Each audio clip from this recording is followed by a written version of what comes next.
গোবিন্দ জয় জয়। হে কৃষ্ণ গোবিন্দ হরে মুরারে, হে নাথ নারায়ণ বাসুদেব। গোবিন্দ জয় জয়, গোপাল জয় জয়, রাধারমণ হরি গোবিন্দ জয়। হে কৃষ্ণ গোবিন্দ হরে মুরারে, হে নাথ নারায়ণ বাসুদেব। গোবিন্দ জয় জয়, গোপাল জয় জয়, রাধারমণ হরি গোবিন্দ জয় জয়। হে কৃষ্ণ গোবিন্দ হরে মুরারে, হে নাথ নারায়ণ বাসুদেব। গোবিন্দ জয় জয়, গোপাল জয় জয়, রাধারমণ হরি গোবিন্দ জয় জয়। হে কৃষ্ণ গোবিন্দ হরে মুরারে, হে নাথ নারায়ণ বাসুদেব। গোবিন্দ জয় জয়, গোপাল জয় জয়, রাধারমণ হরি গোবিন্দ জয়। হে কৃষ্ণ গোবিন্দ হরে মুরারে, হে নাথ নারায়ণ বাসুদেব। রাধে শ্যাম, রাধে শ্যাম,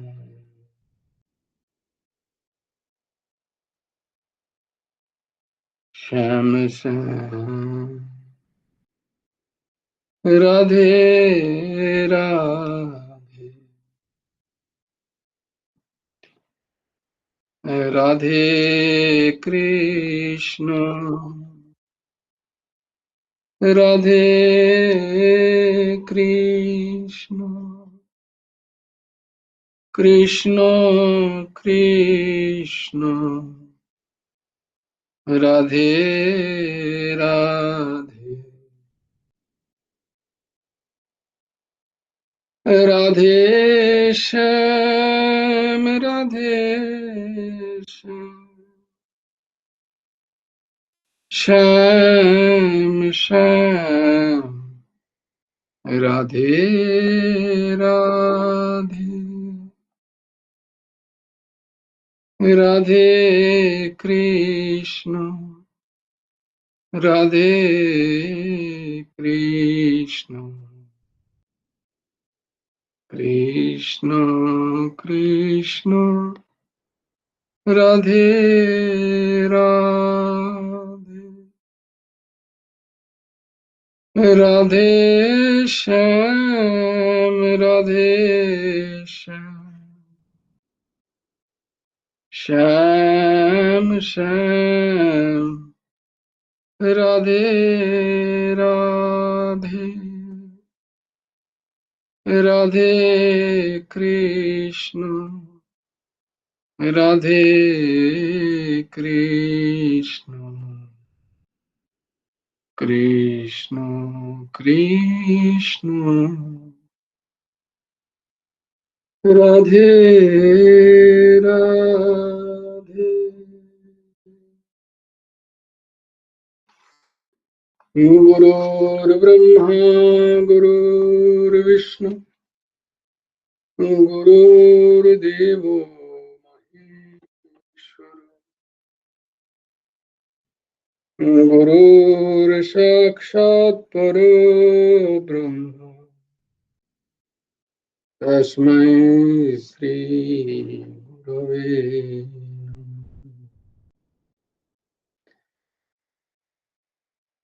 कृष्णाय वासुदेवाय हरये परमात्मने प्रणतक्लेशनाशाय गोविन्दाय नमो नमः।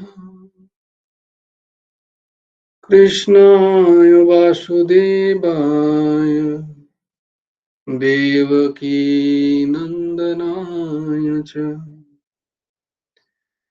नन्दगोपकुमाराय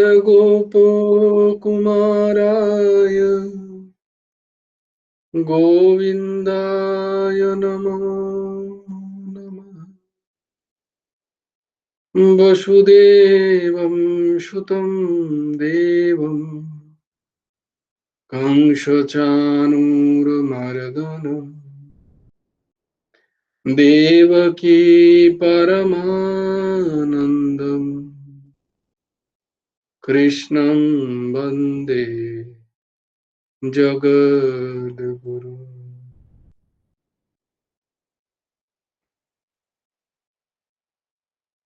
धर्मक्षेत्रे कुरुक्षेत्रे समवेतायुत्सव मामकाः मामकाः पाण्डवा।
तत्पर संयतिं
জয় গুরু রাধেশ। ওম ওম হরি ওম তৎসৎ।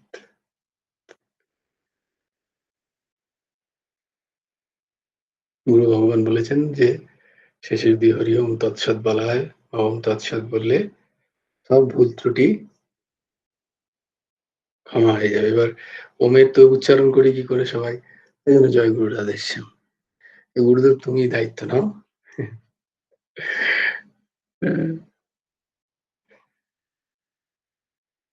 শুরুতেও জয় গুরু রাধেশ্যাম, শেষেও জয় গুরু রাধেশ্যাম।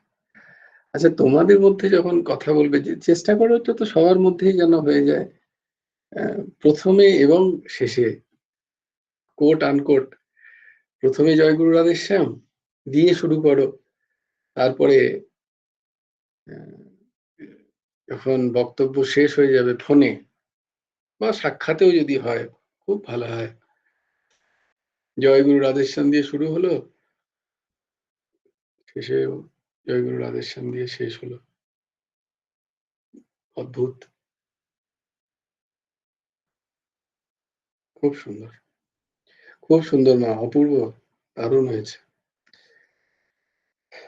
সবাই করছো তো, সবাই কণ্ঠস্থ হচ্ছে তো?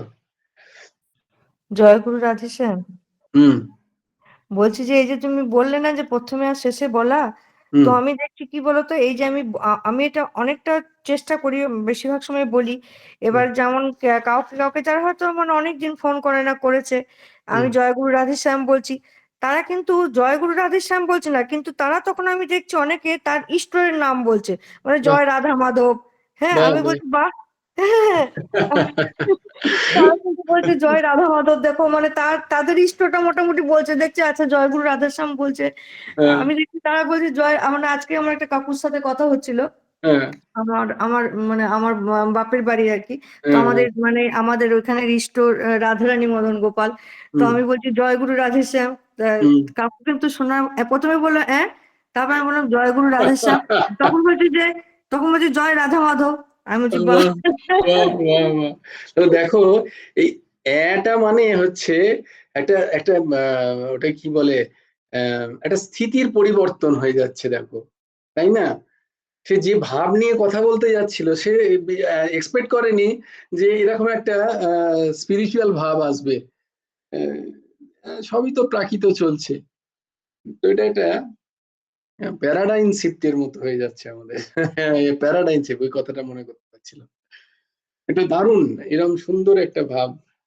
আহ, জয় গুরু জয় গুরু রাধেশ্যাম। রাধেশ্যাম ভাই। হ্যাঁ দিদি, আমি জয় তো গুরু রাধেশ্যাম। আমাদের যে আমোদপুরে অনেক করে ফেলেছি ওরকম। বাহ তবে বাহ, এই তাই তো ওর কিছুক্ষণ নাম আমোদপুর আগে, হয়েছে। হ্যাঁ, আর আমাদের ওই কিছুক্ষণ আগে বাণীদির সাথে কথা বলছিলাম, মানে হ্যাঁ হ্যাঁ গুসকারার, যে হ্যাঁ আমি বলছি জয় গুরু রাধেশ্যাম, আমি ফোনটা খুলেই বলি জয় গুরু রাধেশ্যাম। হ্যাঁ। তারপরে আবার কথা শেষ হলো না, বললাম জয় গুরু রাধেশ্যাম। হুম। তখন ও দিদি ভাই আবার কিন্তু জয় গুরু রাধেশ্যাম বলছে না, জয় গুরু জয় গুরু জয় গুরু, তাই বলছে। আমার বেশ তাও চলবে, আস্তে ঠিক আস্তে আছে, করছে। হ্যাঁ হ্যাঁ, সেই যেমন যেভাবে হোক। আহ, আমি বেশ, সবাইকে বলি, ঘরের লোক বাইরের লোক সবাইকে বলি। বাহ বাহ, অদ্ভুত অদ্ভুত। ঠিক আছে, সবাই এবার তোমার কি দিদির করো কাছ থেকে করো। শিখে নাও সবাই। জয় হুম। গুরু রাধেশ্যাম, এটা তোমার কাছ থেকে আমরা শিখেছি, কিন্তু তুমি আমাকে প্রথমে একবার হ্যালো বলার জন্য বকেছিলে, দিয়ে বলেছিলে যে এটা বলবে না, তারপর থেকে কিন্তু আমি এটা চেষ্টা করেছি, তোমার থেকেই কিন্তু শিখেছি এটা। না না না, এটা তো আমি তো যন্ত্র, শিখেছো তুমি তোমার মনের বিবেকের কাছ থেকে। এটা যে তুমি ধারণ করেছো, এর জন্য তুমি প্রণম্য। এটা হচ্ছে তোমার বিশেষত্ব, যে তুমি সেটাকে ধারণ করেছো। এটাই দাসের বিন্দুমাত্র নয়। জয় হুম। গুরু রাধেশ্যাম, তুমি কিন্তু খুব চালাকি করছো, যেই তোমাকে আমি একটু প্রশংসাসূচক বাক্য বলছি, সাথে সাথে তুমি ওটা উল্টে আমাকে দিয়ে দিচ্ছ, মানে তুমি নিজে তো নিচ্ছ না, উল্টে আমাকে দিয়ে আমার পাপ বাড়িয়ে দিচ্ছ। না না না, হরি খুব বল হরি বল। চালাকি করছো কিন্তু। পাপ পাপ কেন হবে, হরি বল হরি বল। আহ, আমাদের কোনো পাপ, কে পাপ করছে আর কেই বা পাপ করবে? দেহ ভাব থাকলে পাপ পুণ্যের বিষয় আছে। আমরা এর থেকে আস্তে আস্তে এবার উপরে উঠতে চাই।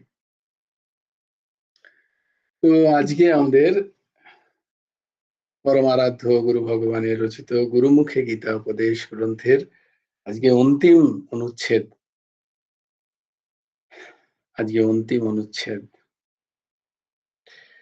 সবাই মন দিয়ে শ্রবণ করো। 125 নম্বর।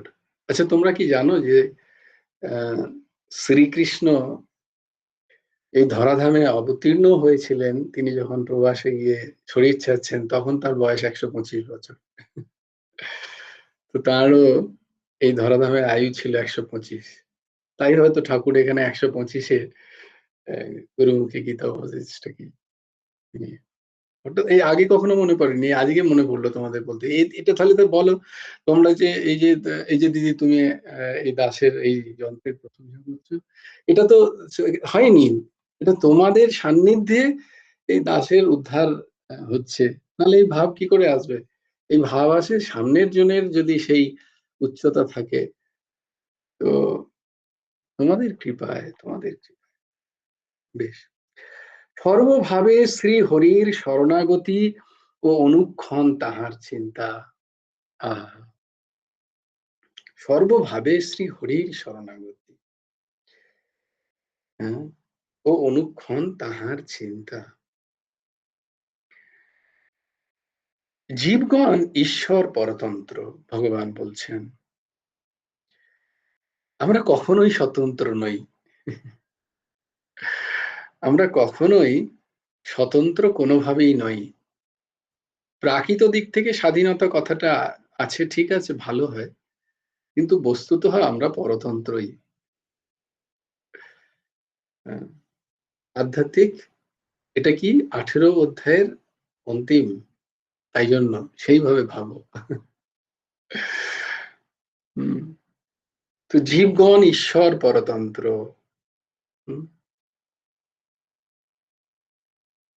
জ্ঞান স্বরূপঞ্চ হরের অধীনম, হরের অধীন। জীবগণ স্বতন্ত্র ভাবে কোনো কর্মই করে না, গুরু ভগবান লিখছেন। ঈশ্বরী হৃদ্দেশে অবস্থান করিয়া মানুষকে কর্মে প্রবৃত্ত করেন। সুতরাং জীব ঈশ্বরাধীন হইয়া কর্ম করিতে বাধ্য হইবে।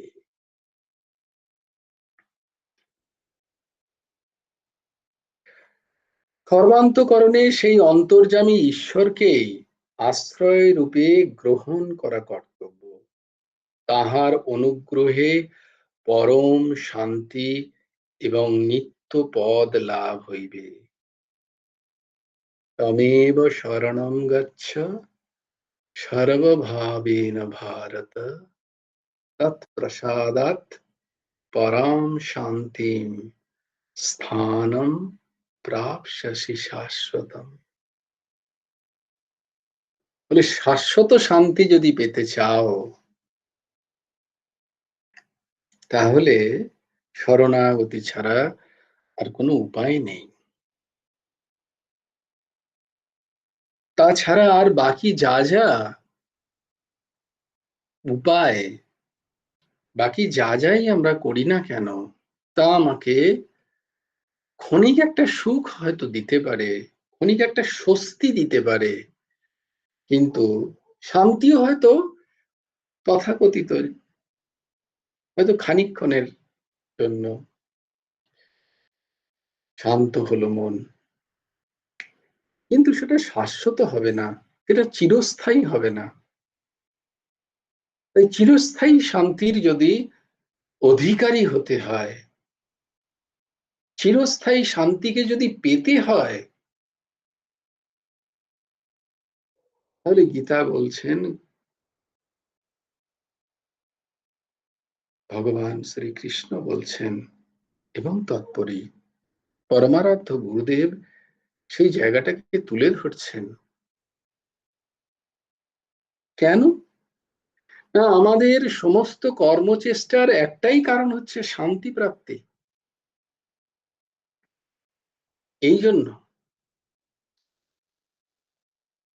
এটা আমি বুঝি না, আমাকে কেউ বলুক না বলুক, আমার বোধগম্য হচ্ছে না, সেটা আলাদা কথা, আমার বোধে আসছে না কথাটা, কিন্তু বস্তুতঃ একটু চুপচাপ বসে একটু যদি নিজেই বিচার করে দেখি, এই কাজটা কেন করছি, এর জন্য, এই তাহলে তার জন্য কোনো এই কাজটা কেন করছি, এর জন্য, করতে করতে করতে করতে দেখবো যে মূলে আমি বস্তুতঃ শান্তি চাই, আমি স্থিরতা চাই, আমি একটা নিরবিচ্ছিন্ন সুখের রাজ্য চাই, আমার মানসিক এবং দৈহিক।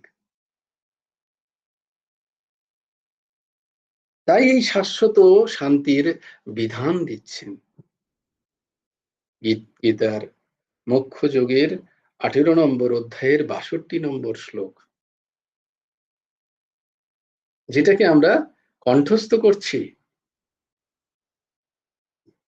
তাই কখনো যদি কেউ বলে যে আমার জীবনে শান্তি নেই, তাহলে আমরা এই শ্লোকটাকে উদ্ধৃতি করতে পারি সেখানে, কিন্তু তার আগে আমাকে তো বুঝতে হবে, না হলে সেই শ্লোকটা মনেই পড়বে না।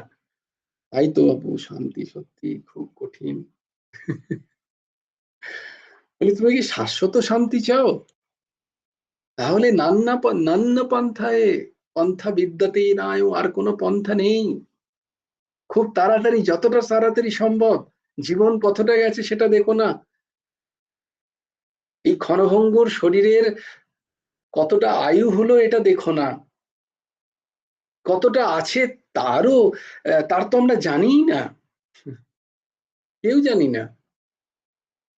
তৎক্ষণাৎ এখনই হও,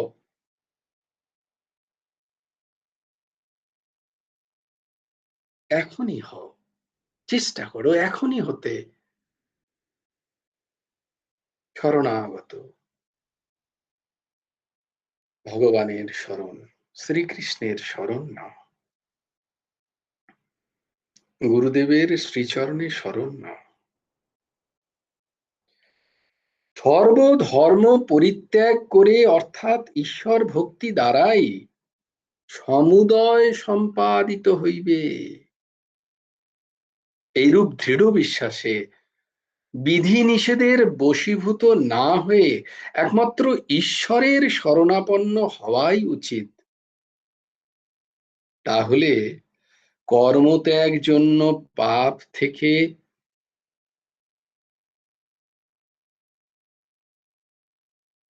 বাঁচার উপায়।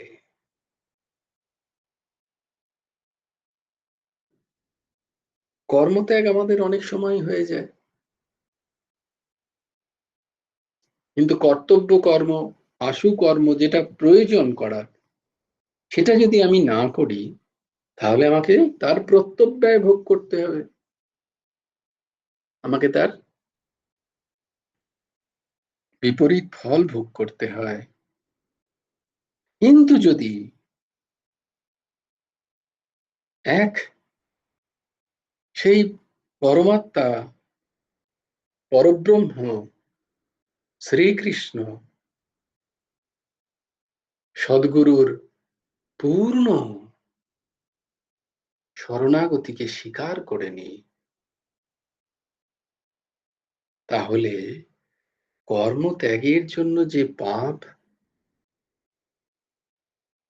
সেটা হবে না, সেটা হবে ভাবনাও অনুচিত। কারণ শ্রী ভগবান, যার আমি শরণাগত, প্রাকৃত অবস্থাতেই দেখা যায় যে কেউ যদি কারুর শরণাগত হয়, সে নিজে থেকেই তার দায়িত্ব উঠিয়ে নেয়। আর আমি যদি ভগবানের শরণাগত হই, তাহলে ভগবান তো সর্বসমর্থ, তিনি তো সবার প্রেরক, তো তিনি আমাকে পাপ হতে উদ্ধার করবেন না? এটা তো সম্ভবই নয়, এটা অসম্ভব। তিনি করবেনই করবেন। রক্ষস্য তিথি বিশ্বাস। শরণাগতির 6টা বিধা শরণাগতি কে বলবে?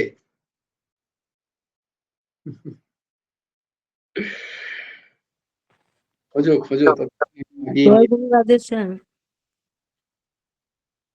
আরো দু একজন আসুক দিদি, তারপরে সবাই হাত তোলো। চারটে বলতে পারলে হবে? এটা কি?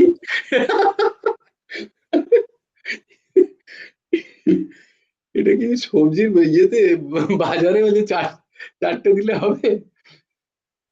এটা কি হচ্ছে কি? মনে করো, আমি ততক্ষণ আগিয়ে নিয়ে যাই। মনে করো সবাই। সর্বধর্মান পরিত্যাজ্য মামেকম শরণম ব্রজ, অহম ত্বাম সর্ব পাপেভ্যো। 18 নম্বর অধ্যায়ের 66 নম্বর শ্লোক। অদ্ভুত। তাহলে গীতা বইটা নিয়ে আসি।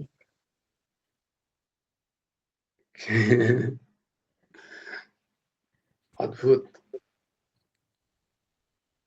তো দেখো, সব বলার পরে এখানে বলছেন সর্বধর্মান পরিত্যাজ্যের কথা।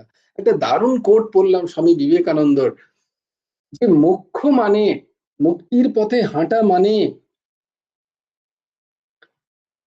বিধিকে ত্যাগ করা নয়, নিত্য নৈমিত্তিক কর্মকে ত্যাগ করা নয়, বিধি নিষেধকে না মানা নয়। এটা এই 18 অধ্যায়ের অন্তিম শ্লোকে গিয়ে বলছেন ভগবান, সর্বধর্মান পরিত্যাজ্য। এটা অত সোজা নয়, সর্বধর্মান পরিত্যাজ্য। তাই কেউ যদি আগেই তার সবকিছু ত্যাগ করে বসে, কর্তব্য কর্ম নিত্য কর্ম, বলছে না, বলছে নিত্য কর্মকে ঠিক ঠিক করে এর যে ফলভোগের থেকে নিজের মনকে ওপরে ওঠানো, এইটা হচ্ছে মুক্তির পথে হাঁটা। ঠিক ঠিক আগে সেগুলোকে না জানলে আমি তো বুঝবো কি করে যে আমি ত্রিগুণের মধ্যে আছি না আমি নির্গুণ অবস্থাতে আছি। আমাকে উঠতে হবে নির্গুণ স্থিতিতে, কিন্তু তার আগে ত্রিগুণের স্থিতিটাকে তোমায় জানতে হবে। নির্গুণ স্থিতিতেও পৌঁছলাম না, ত্রিগুণটাকেও জানলাম না, আমি তো একটা জগা খিচুড়ি অবস্থায় দাঁড়িয়ে থাকবো। জয়গুরুদাদের সাম প্রশ্নটা কি আরেকবারটি আমি ভালো বুঝতে পারি না। ও যাক, তোমার শরীর কেমন? শরীর কালকের থেকে আজকে একটু ভালো, হ্যাঁ, কালকে কাশিটা একটু কম আছে। বাড়াবাড়ি হয়ে গেছিল। প্রশ্নটা হচ্ছে যে ষটবিধা শরণাগতির 6টা বিধি আছে, তো সেই 6টা বিধি কি কি? শরণাগতির 6টা বিধি বলা হয়েছিল, কি কি সেগুলো? কলাপিকা? Don't Google, Joyguru Radheshyam. Don't Google it. সেই একজন দেখছি ইন্টারভিউ দিচ্ছে, তো ওপরে এআই টুল ফিট করে রেখেছে আর কি। তো এআই টুল সিলেক্ট করছে যে যিনি প্রশ্ন করছেন, এআই টুল এখন আর্টিফিশিয়াল ইন্টেলিজেন্স এমন হয়ে গেছে, আর্টিফিশিয়াল ইন্টেলিজেন্স এটা শুনছে, শোনার সঙ্গে সঙ্গে স্ক্রিনে ভেসে চলে আসছে উত্তরটা, আর ও দেখে দেখে বলে দিচ্ছে। কি অদ্ভুত দিন এলো!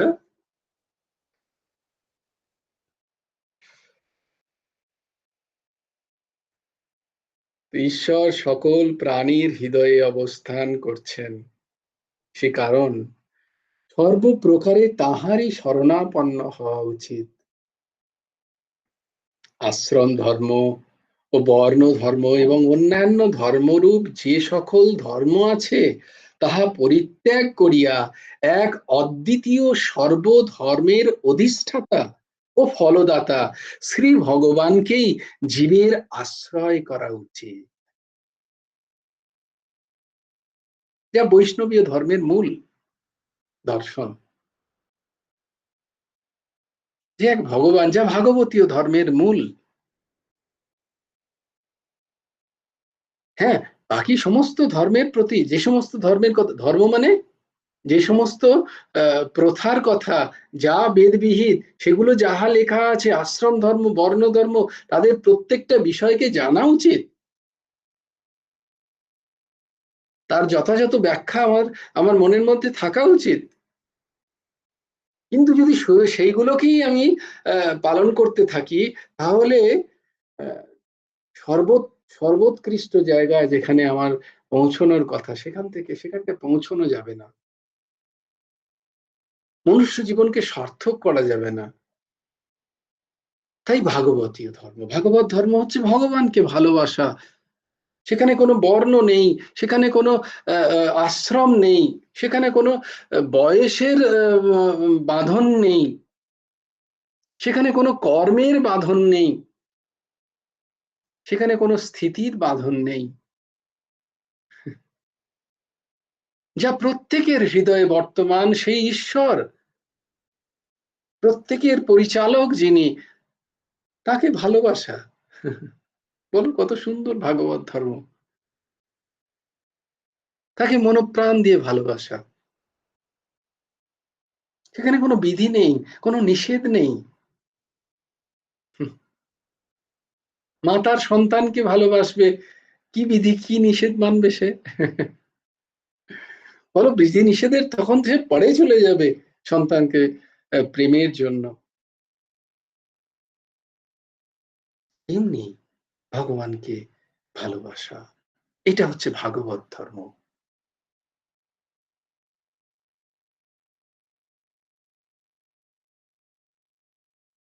বাকি যে সমস্ত কর্ম আদি আদি আছে, যে সমস্ত কর্মের অনুশীলনে যা ফল, ভগবান তো সেই সমস্ত কর্মের ফলটুকু দেন মাত্র। কারণ তুমি কর্ম করছো ওইটুকু ফলের জন্য। তো ভগবান কি করবেন? ঠিক আছে, ফলটা নিয়ে যা। কেউ ভগবানের কাছে বসেন না। ভগবানের দোকানে আসছে, এইটা দাও, নিয়ে যা, ওটা দাও, নিয়ে যা, পুত্র দাও, কন্যা দাও,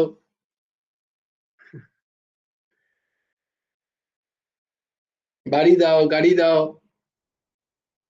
গয়নাগাটি দাও, সব ভগবানের কাছে এসে নিয়ে যাচ্ছেন। ওনার কাছে সব আছে।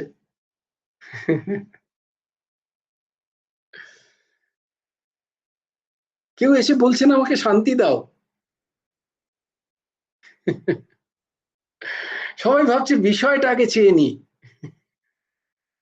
বোধহয় বিষয়টা পেলেই বোধহয় শান্তি পেয়ে যাবো আমি, আমার শান্তি এসে যাবে।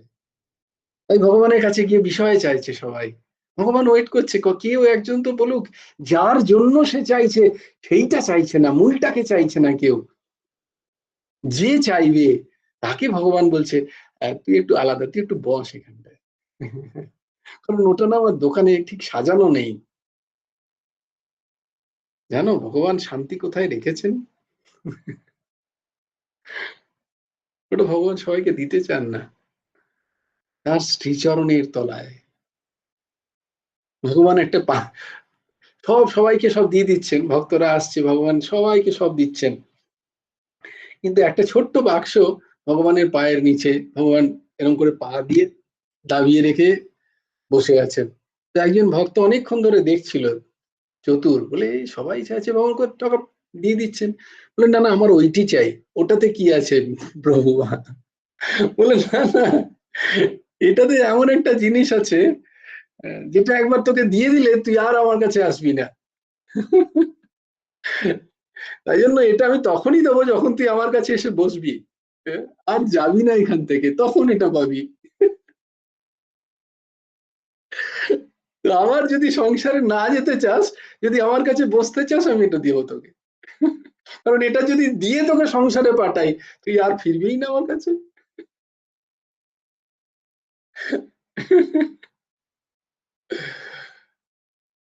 সর্বধর্মান পরিত্যাজ্য।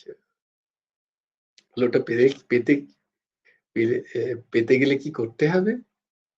বলছি, আমি গীতায় বলেছি 18 নম্বর অধ্যায়ে 66 নম্বর শ্লোক, সর্বধর্মান পরিত্যাজ্য মাম একম শরণম ব্রজ অহম ত্বাম।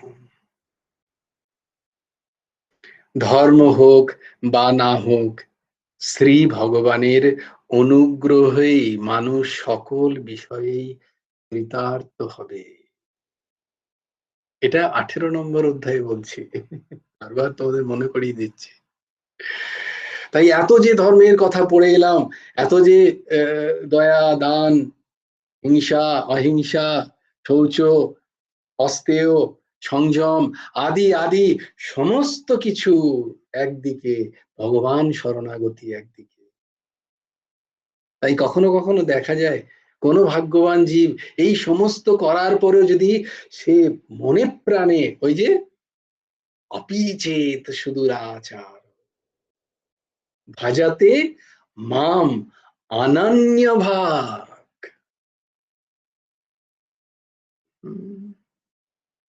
অনন্যভাগ, সব ছেড়ে দিয়ে যদি শুধু ভগবানের শরণাগত হয়ে যায়, ভগবান বলছেন মোক্ষশ্রেয়ামি মা শুচঃ, সে আর কোনো ধর্ম মানে না, সে আর কারুর আশ্রয় নেই, একমাত্র ভগবানের আশ্রয়ে। ভগবান বলছেন আমার সবকিছু তোর, তোর সমস্ত কিছু আমি গ্রহণ করলাম, ইউ আর ফ্রি, মোক্ষশ্রেয়ামি, কারণ তুই সব ছেড়ে এসছিস। তুই ফেলে এসেছিস কারে মন, মন রে আমার। তাই জনম গেল শান্তি পেলি না রে মন, মন রে আমার। তুই ভগবানের শ্রীচরণ ফেলে এসছিস তো, তাই জনম জনম খুঁজছিস কি না শান্তি। তাই ধর্ম হোক বা না হোক, শ্রী ভগবানের অনুগ্রহেই মানুষ সকল বিষয়ে কৃতার্থ হবে, হবেই হবে।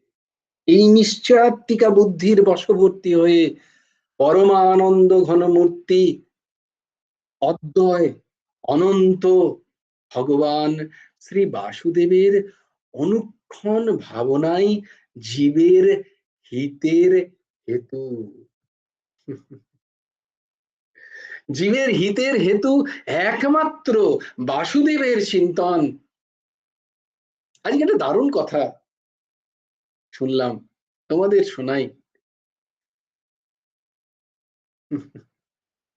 যথাকথিত সমস্ত উপায় করতে পারি আমরা, সবকিছু আমরা ধারণ করতে পারি, শাস্ত্রে যা যা লেখা আছে,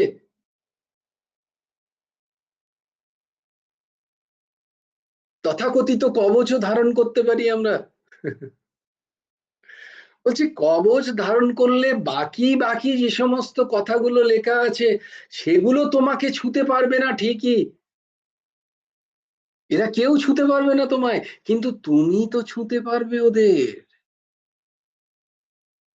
কথাটা বোঝো,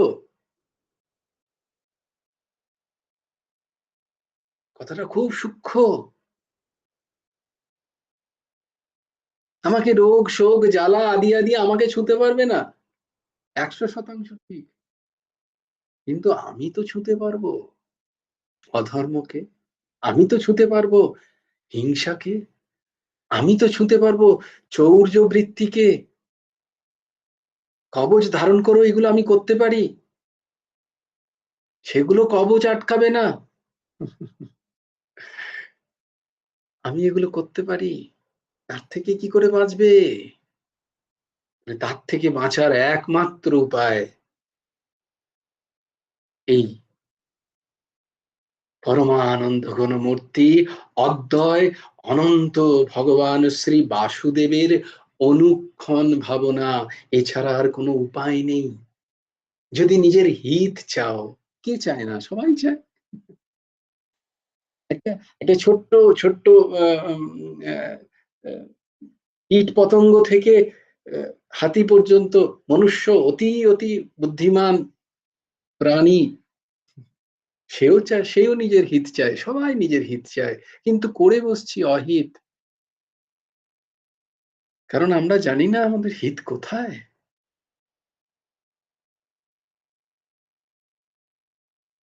এই বাসুদেবের চিন্তনই নিরক্ষর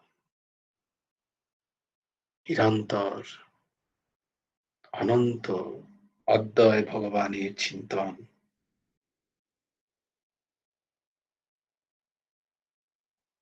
নমঃ অনন্তায় নমঃ।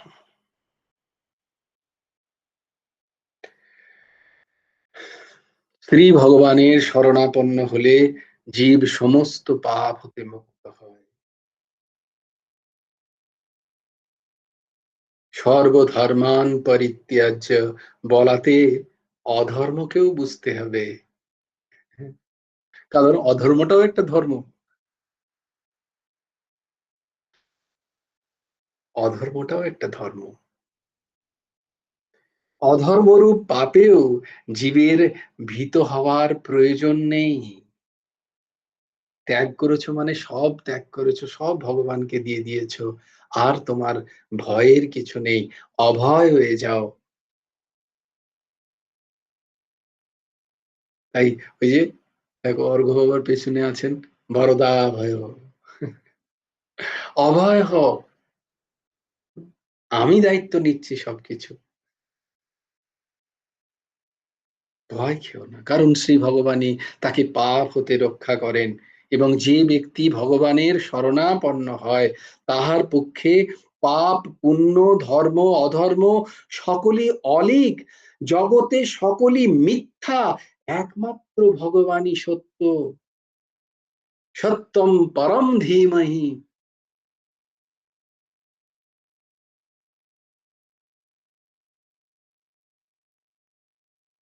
বলছে যদি পাপের কারণ, পাপ পুণ্যের কারণ এতদিন তোমরা পড়ে এলে তো, একটা সিদ্ধান্ত বলে দিই, মনে থাকে যেন। যদি কেউ জিজ্ঞেস করে যে পাপের কারণ কি, তোমার কষ্টের কারণ কি, তুমি কষ্ট পাচ্ছ, তুমি জীবনের তোমার ইচ্ছা অনুযায়ী তুমি বস্তু পাচ্ছ না, এর কারণ কি হে? তো জানো কর্মযোগীরা কি বলে? কর্মযোগীরা বলবে যে তোমার কর্মের কারণ, তোমার কর্মের কারণ, সিম্পল। তুমি মানুষকে কষ্ট দিয়েছো, তুমি মানুষের কাছ থেকে নিয়েছো, আজকে আজকে তাই তোমারও নেই। প্রারব্ধ কর্ম, ক্রিয়াশীল কর্ম, সঞ্চিত কর্ম, ত্রিবিধ কর্মই তোমার দুঃখ কষ্ট সুখের কারণ। এটা কি বলবে? কর্মযোগীরা বলবে। জ্ঞানযোগীরা কি বলবে জানো? জ্ঞানযোগী বলবে যে সমস্ত কষ্টের বা সমস্ত এই সমস্ত ছোটখাটো সুখের কারণ একটাই, সেটা হচ্ছে দ্বৈততা। দ্বৈততা। তোমার অদ্বৈত জ্ঞান হয়নি এখনো। তুমি অদ্বৈত বেদান্তের জ্ঞানে জ্ঞানী হতে পারোনি বলে তাই তোমার এই কষ্টের অনুভব। আর ভক্ত কি বলবে? ভক্তি যোগে কি বলবে? ভক্তি যোগ বলে কোথায় কষ্ট?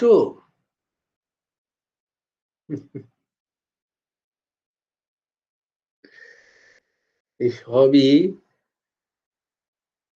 আমার ইষ্টের, আমার ভগবানের কৃপা। এটা হচ্ছে ভক্তি যোগের স্থিতি। এই অদ্বৈত জ্ঞান আমি পাবো কি করে?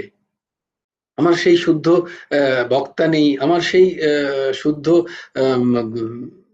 গুরু ভগবানের সান্নিধ্য নেই, যিনি অদ্বৈতে প্রতিষ্ঠিত সেটা নেই, কর্মবিজ্ঞানকে আমি টলাতে পারছি না। তাই ভক্তি মার্গের এই কলিতে, ভক্তি মার্গের এত সুলভতা, এত শ্রেষ্ঠত্ব, যেখানে ভক্ত সবকিছু তার কাছে না কিছু আলাদা করে সুখের বিষয় হয়, তার কাছে না কিছু আলাদা করে দুঃখের বিষয় হয়, তার কাছে একটাই জিনিস হয়, সেটা হচ্ছে সদ্গুরু কৃপা, ভগবত কৃপা। তার কাছে যা আসে সে সবই কৃপা স্বরূপ। সেই কৃপাকে অনুভব করে সেগুলোকে সে ভোগ করে, ভোগ বাকিরাও করে, কিন্তু তারা ওই যুক্তিতে দেখায়। আর এখানে ভক্তের ভোগ হচ্ছে, এই ভোগে কোনো ভোগের উপলব্ধি নেই, যেন এটা কৃপা ফল ভোগ করছি, আমি যেন প্রসাদ পাচ্ছি, এইটাই প্রসাদ আমার কাছে, আলাদা করে কিছু নেই। তাই যে ব্যক্তি ভগবানের শরণাপন্ন হয়, তাই গুরু ভগবান এখানে লিখছেন, তার পক্ষে পাপ পুণ্য ধর্ম অধর্ম বলে কিছু নেই। এগুলো তার কাছে অলীক কল্পনা মাত্র। জ্ঞান যোগের ক্ষেত্রে জগতে সকলেই মিথ্যা। তিনি একমাত্র সেই ভগবানকেই তার আশ্রয় রূপে সত্য বলে জেনেছেন। হরি ওম তৎসৎ। প্রপন্ন পারিজাতায় তত্র वेत्रैकपाणये ज्ञानमुद्राय कृष्णाय गीतामृतदुहे नमः। प्रपन्नपारिजाताय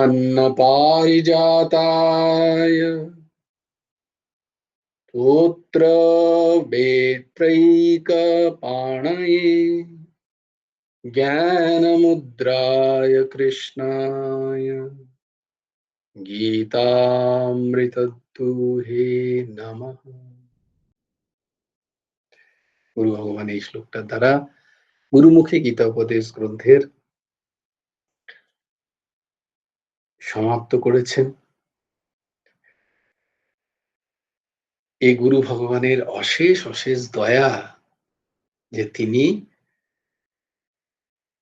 তার এই প্রথম রচনা, অদ্ভুত একটা উৎকৃষ্ট পুস্তক, যেটার বারংবার পড়লেও বোধহয় এর গভীরতাকে ছোঁয়া খুব কঠিন, সেটাকে অন্তত আমরা প্রত্যেকটা লাইন বা প্রত্যেকটা শব্দকে পড়তে পারলাম ঠাকুরের দয়ায়। এটাই ঠাকুরের কাছে আমাদের অদ্ভুত প্রাপ্তি, অদ্ভুত প্রাপ্তি। আমরা প্রত্যেকটা শব্দগুলোকে তো পড়লাম, তিনি পড়িয়ে নিলেন, এটা তাঁর কৃপা, তাঁর সম্পূর্ণ দয়া। কৃপাও নয়, দয়া। কৃপা তো করে পাওয়া যায়, করে পাওয়ার মতো আমাদের তো কিছু নেই। তো আমাদের নয়, হরিবল হরিবল, আমার এই দাসের। তোমাদের তো তোমাদের দিয়ে তো করিয়ে নিচ্ছেন, যাকে। তো ঠাকুর এইভাবে দেখো গুরুমুখে গীতা উপদেশ গ্রন্থ আমাদের সমাপ্ত হলো। আগামীকাল থেকে আমরা আবার মূল গীতায় ফিরে যাব।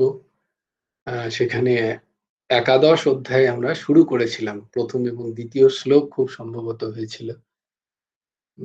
তো একাদশ অধ্যায় থেকেই আবার শুরু হবে, প্রথম শ্লোক থেকে, যেমন আমরা করছিলাম। আর মাঝে মাঝে তার অনুযায়ী এই এই পুস্তক তো আমাদের, এটা তো আমাদের গাঁট বাঁধা রইলো আর কি।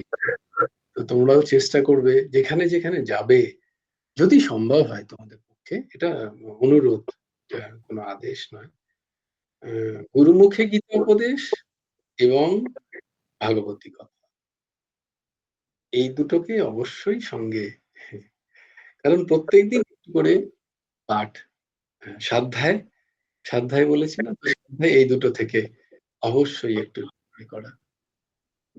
ভাগবতী পাঠ, ভাগবতী কথা, সার ভাগবতী কথা, আর গুরুমুখে গীতা উপদেশ থেকে যদি একটু করেও পাঠ হয়, একটা পাতা নয় হলো অর্ধেকটা পাতা, অর্ধেকটা পাতা না হলে অর্ধেকের অর্ধেক পাতা, একটা লাইন, তাহলে হবে, তাহলে হবে। বইটা তো ছোঁয়া হবে, বলো একবার, ধুলোটা তো ঝাড়া হবে, এটাতেই হবে। দেখাতে হবে শ্রীকৃষ্ণ লেখা আছে, গুরুমুখে গীতা উপদেশ লেখা আছে, পরমহংস ঠাকুর শ্রী হেমন্ত দেব লেখা আছে। করলেনই করলেন, কোনো সন্দেহ নেই, কোনো বিন্দুমাত্র সন্দেহ নেই। গুরু ভগবান কি অপূর্ব করিয়ে নিচ্ছেন। হ্যাঁ, তো এরপরে আমরা 5 মিনিটের জন্য কোথায় ছিলাম আমরা? ষট বিধা শরণাগতি। হ্যাঁ মুনমুন মা, তুই জানিস শরণাগতির 6টা? তুমি জানো? ও বেচারা শরীর খারাপ, তারপরে আবার ওকেই বলছে। কে কে জানো? কলাপিতামা অফ করেছিলে, মনে আছে না ভুলে গেছো? গুড, বলো।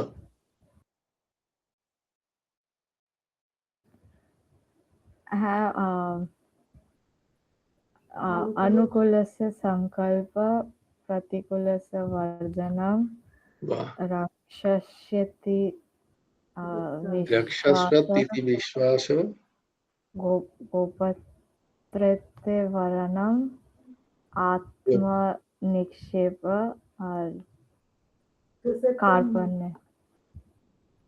হ্যাঁ, বাহ, ভেরি গুড, ভেরি গুড।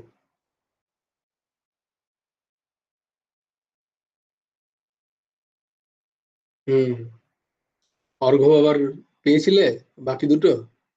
পেয়েছিলে, বাহ। দিদি রমাদি বলো। বলো।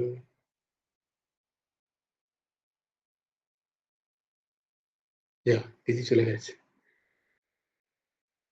তাহলে কি কি অর্ঘ্য বাবা বলো। अनुकूलस्य संकल्प, দ্বিতীয় হচ্ছে প্রতিকূলস্য বর্জনম, হুম তৃতীয় হচ্ছে রক্ষস্যতি ইতি বিশ্বাস, হুম 4 নম্বর হচ্ছে গোত্রিত্বে বরণং, হুম। 5 নম্বর হচ্ছে আত্মনিক্ষেপ, আর 6 নম্বর হচ্ছে কার্পণ্য। এটা সবাই লিখে নিলে তো? জয়গুরু রাধেশ্যাম স্যার, আরেকবার বলুন না, মানে এত তাড়াতাড়ি লিখতে পারলাম না। এই স্যার বলো, অর্ঘ্য মহারাজ। अनुकूलस्य संकल्प, এবার আসতে দাঁড়াও, লেখো আনুকূলস্য সংকল্প।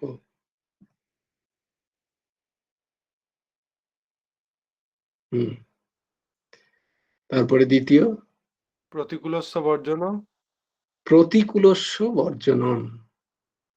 প্রতিকূলস্য বর্জনম, তারপরে রক্ষস্যতি ইতি বিশ্বাস, রক্ষস্য রক্ষস্য ইতি রক্ষস্য, কথাটা হচ্ছে রক্ষস্যাৎ ইতি, তো তাই জন্য কথাটা এক হয়ে গিয়ে রক্ষস্য তিতি বিশ্বাস। তারপরে গোত্রিত্বে বরণম, গোপতৃত্বে বর্ণম তথা, গোপতৃত্বে, গোপতৃত্বে গোপতৃত্বে বর্ণম তথা, গোপতৃত্বে বর্ণম, গোপতৃত্বে বরণ। তারপরে আত্মনিক্ষেপ, আত্মনিক্ষেপম,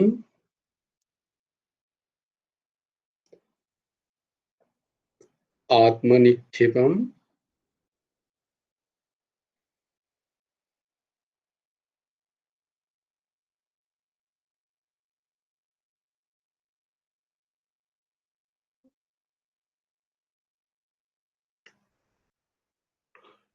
আর কার্পণ্য, কার,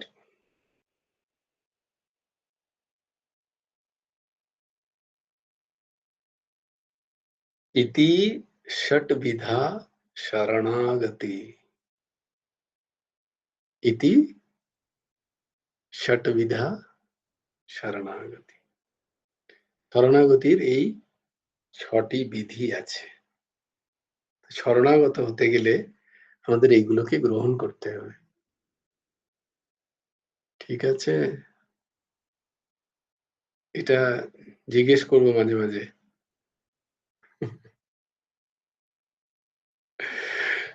এগুলোকে তো আস্তে আস্তে আমাদের একটু কণ্ঠস্থ করতে হবে, যে ষটবিদ্যা শরণাগতি কি এবং সেগুলো কি জিনিস, আনিকুলস্য সংকল্প কি, প্রাতিকুলস্য বর্জনম কি,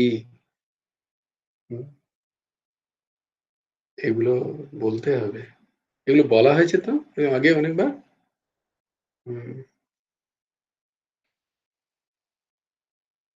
বেশ।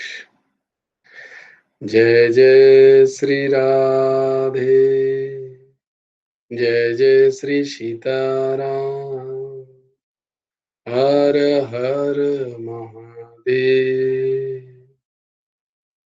भज गुरु हेमंत देव राधेश्याम, जप हरे कृष्ण हरे राम,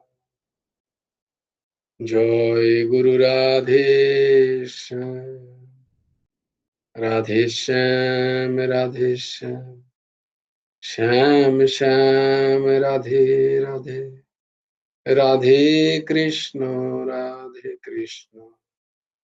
कृष्ण कृष्ण राधे राधे, जय गुरु राधेश्याम। श्री गुरुर्पणमस्तु, श्री हेमंत देवार्पणमस्तु। ভালো থেকো।